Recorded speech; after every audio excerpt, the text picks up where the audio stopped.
This is, in some ways, I think, this encapsulates my hypothesis or my argument here about the way we're likely to proceed, when I say here in the United States, over the next half century, roughly speaking. So I'm thinking fairly long term here, not the next 4 years, not even the next 8 years or a decade or so, but genuinely long term. And so let me start with this factoid, if you will. So compared to most, not all, but most other rich, democratic, long-standing democratic nations around the world, the United States has a pretty small government, at least according to a very standard measure. It's not the only way that you can measure or assess this sort of thing, but it's a pretty useful one. It's just how much the government spends as a share of the gross domestic product. And you can see this is in 2007. It's before the economic crisis, which throws things out of whack a little bit because revenues shrink and spending automatically goes up, and it happens differentially in different countries. So I think this gives us a fairly accurate picture of the variation across countries.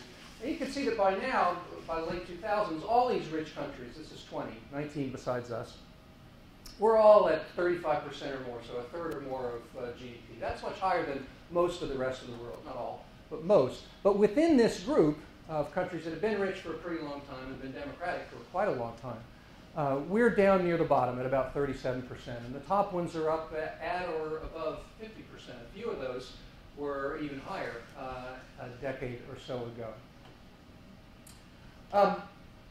Now, there are, as surely you are aware, if you have only a passing familiarity with American political debates, which surely you have because we just finished an election, you're quite aware that there are a lot of people in the United States who think we ought to actually have less.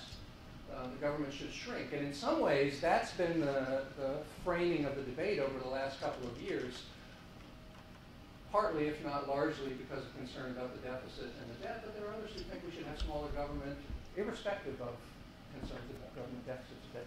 I strongly suspect we're going to, again, in the long run, this is not a prediction about what's going to happen in the next 2 or 3 years, but in the long run, I suspect we're going to move in the other direction.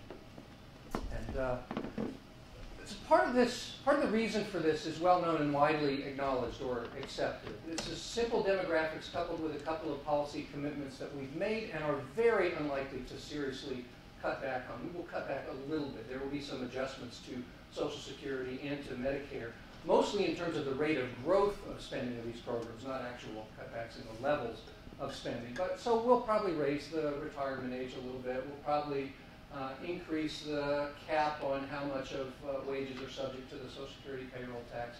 Maybe make some other adjustments like a little more steeply tax Social Security benefits. And Medicare, a lot's on the table. But nonetheless, we're not going to, it would be very, very, very surprising if we cut back dramatically on this. And because of simple demographics, because of baby boom generations entering retirement, spending on both of these, especially Medicare, is likely to go up in the next 30 years or so. That's not what I'm focusing on here, though. This is widely known and not very controversial. So here's the gist of why I think more broadly.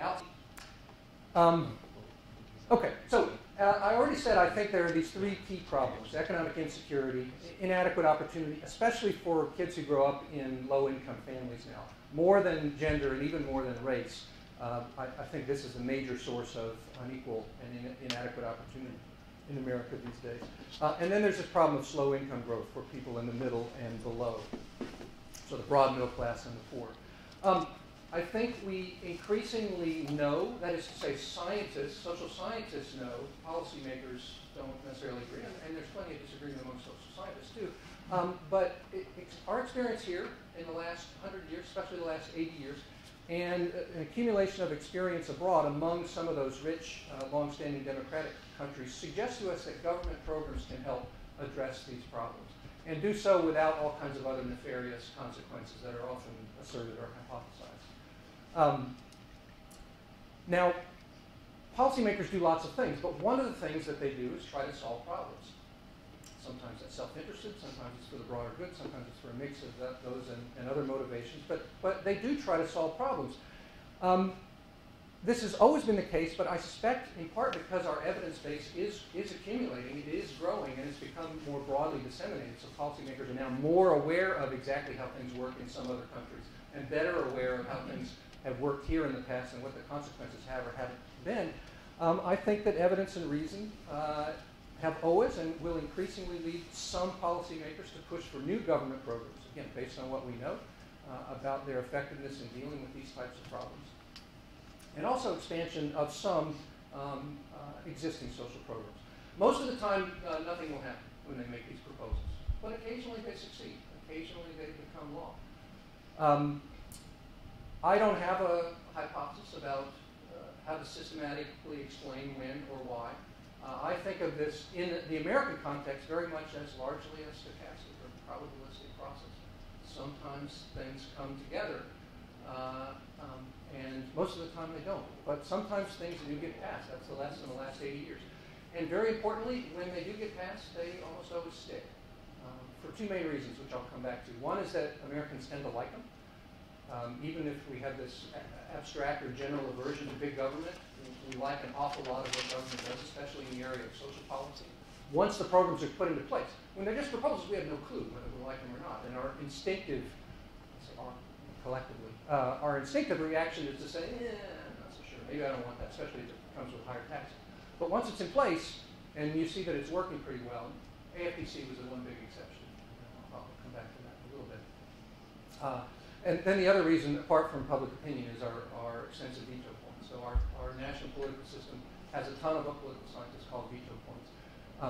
Points at which minorities or small groups can block any proposed policy change. That makes it harder to get new policy passed or expansions of existing one, and this frustrates a lot of those who think or believe, based on evidence or normative views, ethics or whatever, that it would be better if we had more generous or broader social policy. But it also works in favor of those, because once a thing does get passed, for whatever reason, it almost always sticks around. I think this is a pretty accurate characterization of the way, the trajectory of American social policy over the last 80 years, so since roughly 1932, right before the New Deal stuff comes into place. Episodic, generally slow, lagging compared to most other rich countries, but nonetheless upward trajectory. So for long periods of time, if you're looking at time across a horizontal axis here and generosity, a scope of social programs on the vertical axis, it looks like this. So nothing, nothing, then occasionally move up. Nothing, nothing, nothing, move up. Nothing, nothing, move up.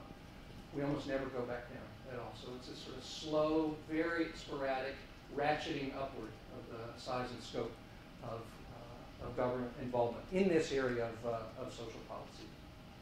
These are just a few of the examples. There are lots and lots more. And so my hypothesis is very simple. Just extrapolating from the past. Our default expectation should be that this is likely to continue. And so if you think in long-run terms, then maybe nothing happens in the next 10 years. But that doesn't mean we're at the end of the road. That doesn't mean we're forever stuck at our current level of social program generosity.